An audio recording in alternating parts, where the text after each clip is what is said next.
Nahitabo ang unang misa dinhi sa Pilipinas niadtong buntag sa Marso 31, 1521 atol gyud ni sa pagsaulog sa Pasko sa pagkabanhaw sa Ginoo or Easter Sunday kay pag-abot ni Fernando Magallanes sa tawag ining Pilipinas is atol man tong kanang Lenten season.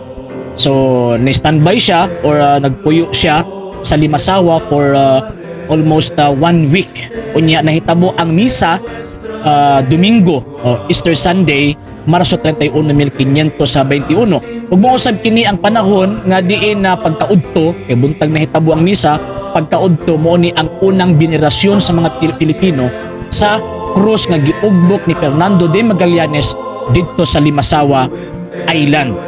Unya pagkahuman sa iyang pag-ugbok sa krus gitambungan kini sa duha ka mga rahas or mga pangulo sa maong gitawag lugar, si Rahas Siago nga pangulo sa Silani nga karon nga mao ni ang Leyte ug si Raha Kulambo nga pangulo or Raha or king sa Caraga ug sa Butuan. So kini nga gayon magikonsidera kini nga mao ang pagkahimugso sa pagtuong Kristyanismo din sa Pilipinas.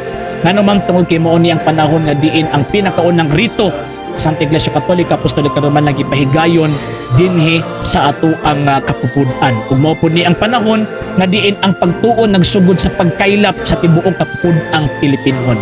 So mo ni mga higala maigsuon nga ang unang misa nahitabo dinhi sa Pilipinas ni adtong Marso 31, 1520. Alang sa mga dugang videos and informations, just click like, subscribe, then click the notification bell for more updates.